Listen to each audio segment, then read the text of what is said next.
was a chief warrant officer with 30 years in the Navy. He was also a hunter since he was 12. Safe to say he doesn't scare easily.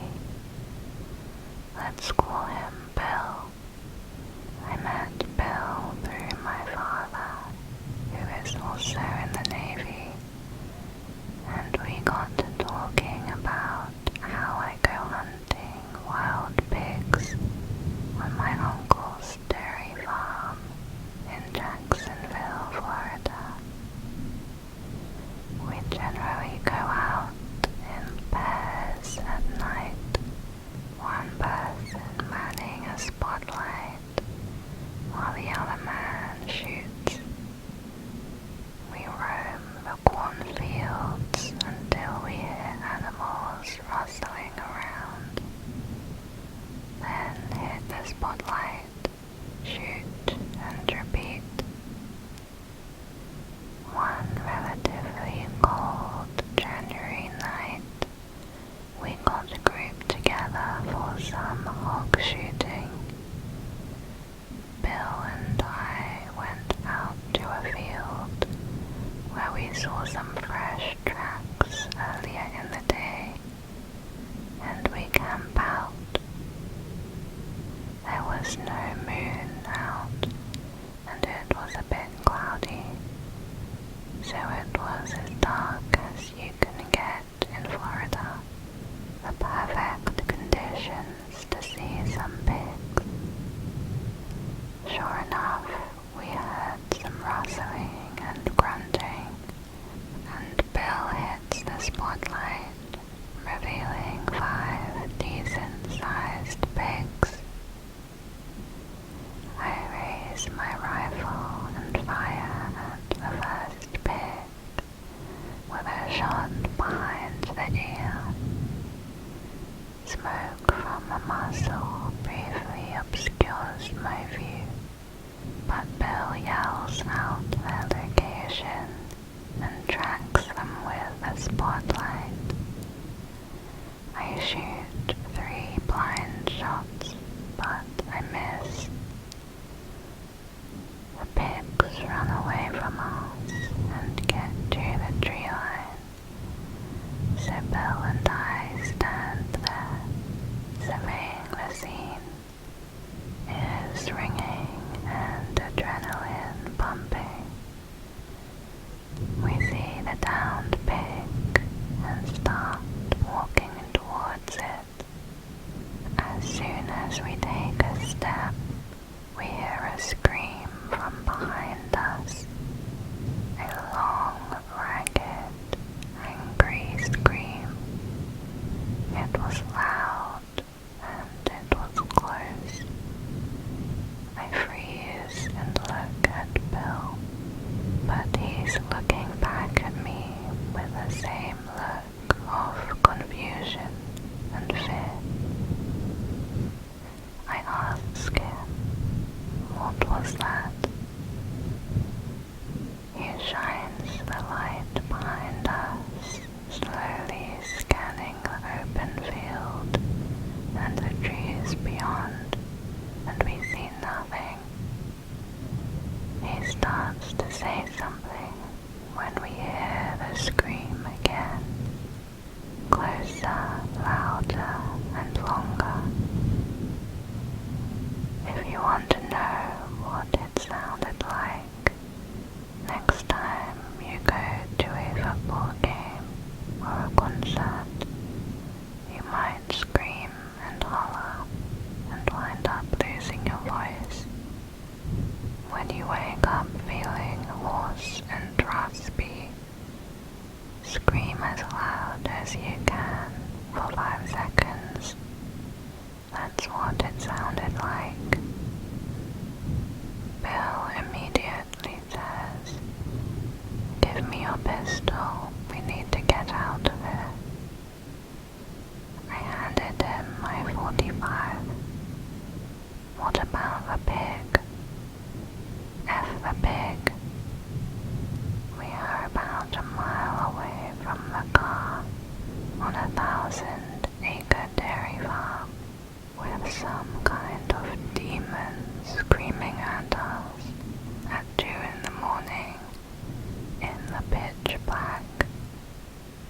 start to panic.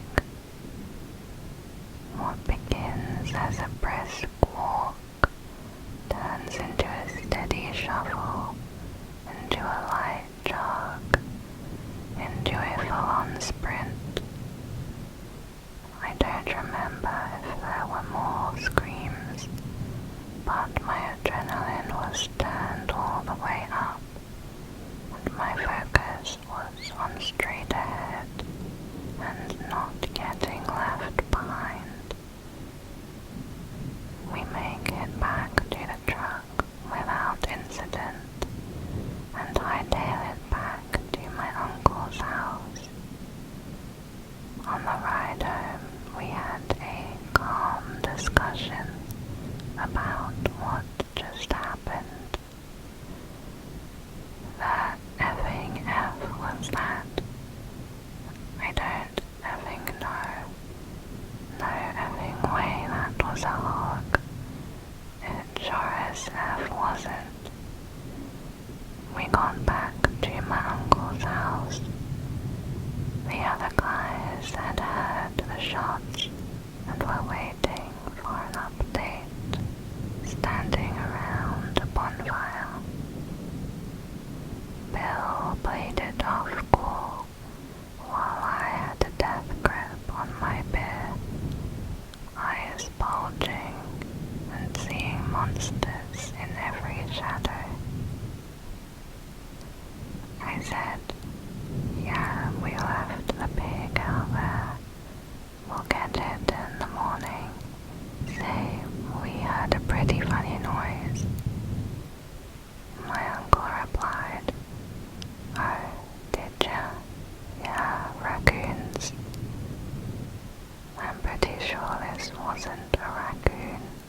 It kinda sounded like a person screaming. Oh, that. Yeah, I've heard it a few times. We don't know what it is. We call it a chupacabra. And that was that. I've been out there many times after, and thank the Lord I've never encountered it again. But I do think about it constantly when I'm out there. Next is the llorona. La llorona means the crying woman.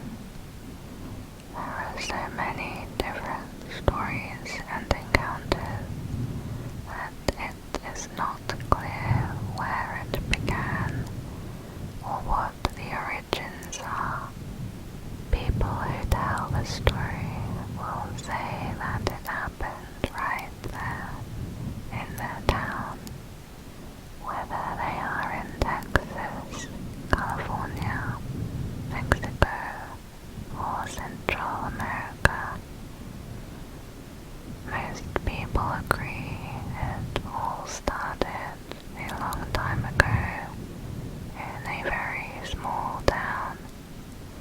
There was a girl living there who was so beautiful. People said she was the prettiest girl for 500 miles. Some said she was the most beautiful girl in the world. Her name was Maria, but because Maria was so beautiful, she thought she was better than everyone else, and she deserved the very best of everything. She came from a good family. They had a nice home. She had pretty clothes to wear, but she wasn't satisfied. She deserved much better things. When she was a young woman, she would have nothing to do with the young men from her town or nearby villages. They just weren't good enough for her. Many times when she was walking with her grandma, she would say, "Grandma, when I get married, I'm going to marry the most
old people, they have old-fashioned ideas.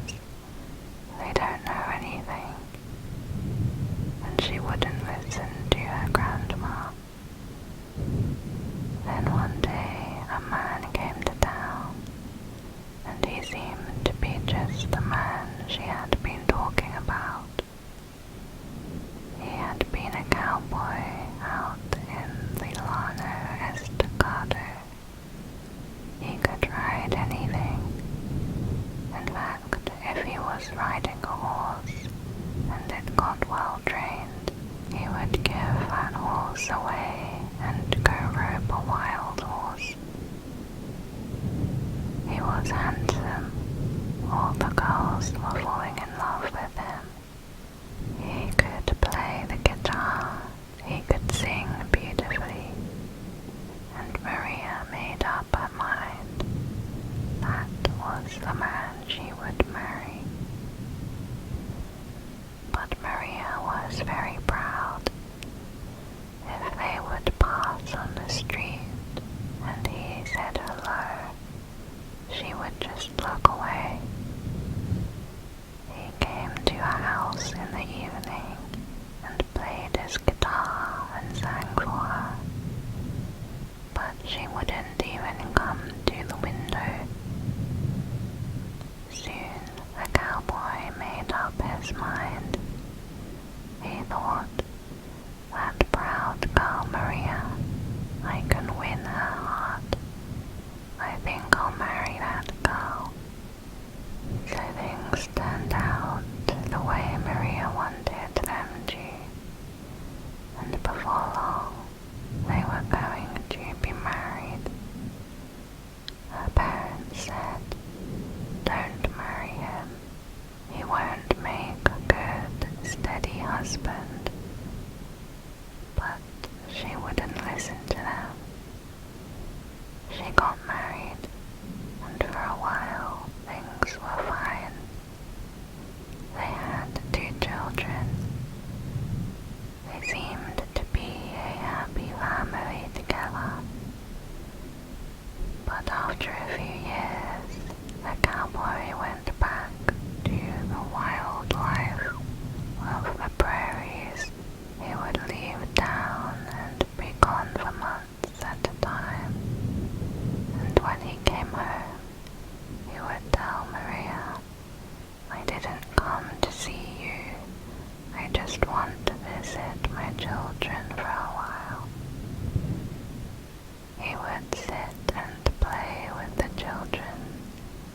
Then he would go off to the bars to drink wine and gamble all night long with his friends. He talked about putting Maria aside and marrying a rich woman. Maria became very jealous. She even began to feel jealous of her own children because he paid attention to them, but he just ignored her. One evening, she was standing in front of the house with the 2 children beside her. Her husband came riding by in a carriage with an elegant lady sitting next to him. He stopped and spoke to his children, but he didn't even look at Maria. Then they just drove away down the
by the guilt and the anger that was filling her heart.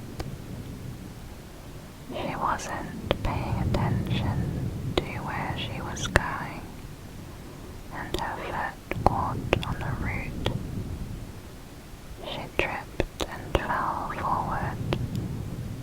Her head struck a rock, and she was killed. The next day, they looked for her all over town, and they couldn't find her. Soon, someone brought the news that her body had been found on the bank of the river. They went and laid her to rest on the spot where she had fallen. The first night she was in the grave, she could not rest at peace.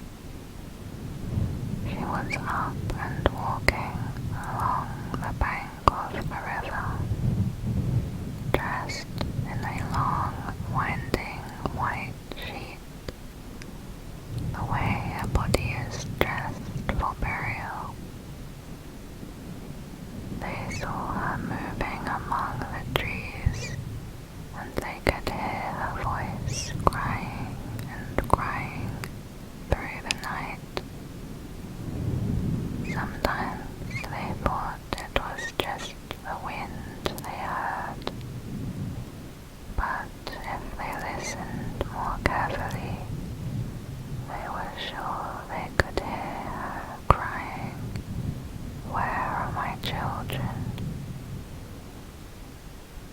She went up and down the banks of the river, into the mountains, down the ditches and canals. Night after night they saw her, but especially they would hear her crying outside. Soon no one referred to her as Maria anymore.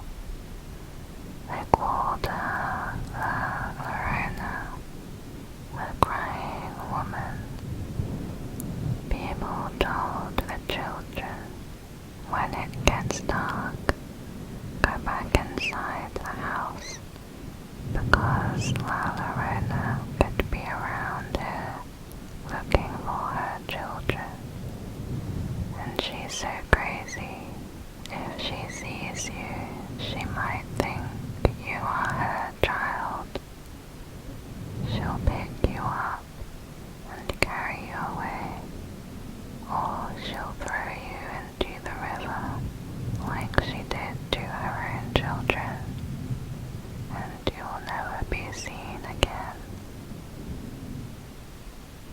It is thought that over the years many children have been carried away by La Llorona. One man told of the following encounter. When he was a boy, he had a friend who did not believe that story. His friend would say that the story parents made up to scare kids and make them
but still he couldn't run away. So he crouched down as small as he could, hoping she wouldn't see him. Suddenly he heard her say, "My child," and came towards him. His face was as white as the sheet La Llorona was wearing. He couldn't run. She came up to him and reached out with her long, twisted fingers as she took hold of his shoulders. When La Llorona's fingers touched his shoulders, it felt like icicles were cutting into his skin. Just then, when La Llorona was about to pick him up and carry him away, back in town, the church bells started ringing, calling the people for Mass. As the church bell rang, a prayer went through the boy's mind. La Llorona suddenly dropped him and disappeared through the trees. He stayed there for a long time before he got his strength back. When he got home, his mother was angry. She said, "Where have you been? You should have been home hours ago." He stuttered and stammered, "Mama, La Llorona." She said, "What? Don't you go making stories about La Llorona. You should have been home a long time ago." She reached out to give him a good shaking, but when she saw his shoulders, there were 5 round red marks, like bloodstains, that had been left by La Llorona's fingers. Then she believed him. She took the shirt and washed it over and over, but could never get the stains out. She would go around the neighborhood and show everyone the shirt, saying, "Look here, you can just count these. 5 red marks were left by La Llorona's fingers. When it gets dark, go home, because La Llorona will carry children away."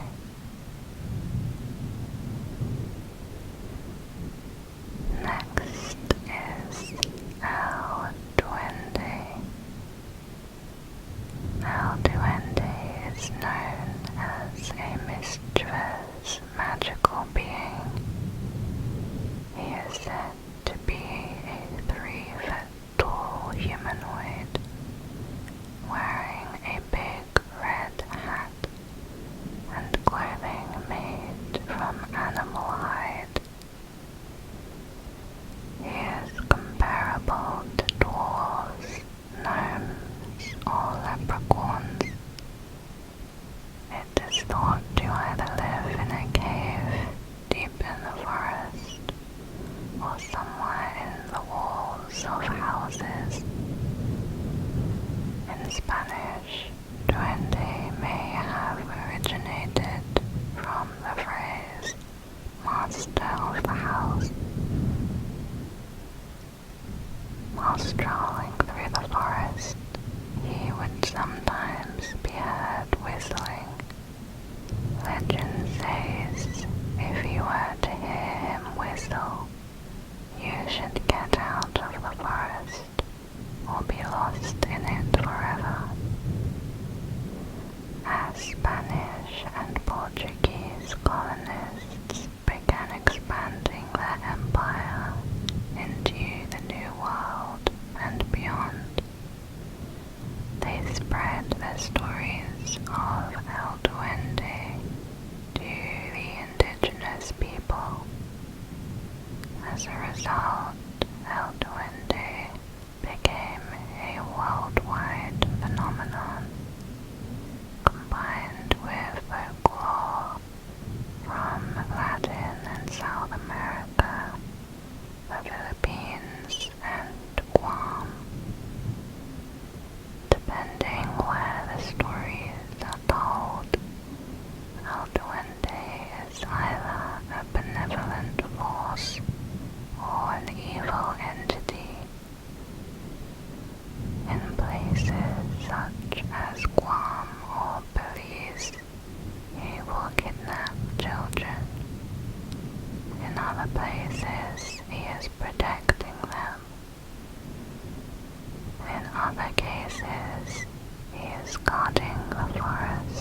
also often would see rats, mice, and prairie dogs too.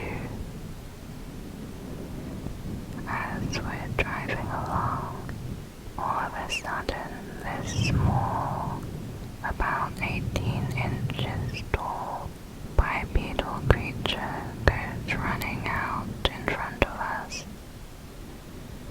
It ran from one side of the road to the other and disappeared into the cedar trees along the main highway we were traveling.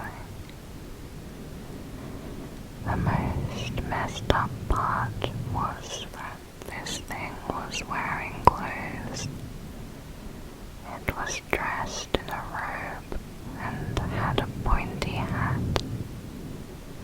We can't really remember the colors of the clothes, but we both agree the hat was red. It did not look cute or friendly, more like the stuff of nightmares. Its skin was a dark brown or dark grey. Its face looked monstrous and was grimacing. I had the impression it was very distressed and seemed to be running away from something or someone. It seemed oblivious to us and our truck. I looked over at my wife, who did not hit the brakes or swerve at all. She just kept looking straight ahead at the road. I seriously thought I had just hallucinated, not because I've had one before, but because I couldn't believe what I just saw. So I said, "Did you see that?" To which she quietly replied, "Yeah." In order to confirm my own sanity, I needed to hear her say what she saw first. I asked, "What did you see?" She said, "Like a little person with a wizard hat on." I honestly would not have believed my own eyes and memory if she hadn't seen it as well. She also said that if I hadn't seen it too, she would have completely shut it out of her mind and would have long forgotten it by now. We've talked about it several times since then, and are still dumbfounded by what it was. This thing wasn't like the friendly-looking garden gnomes that people have in their yards. I hope to never see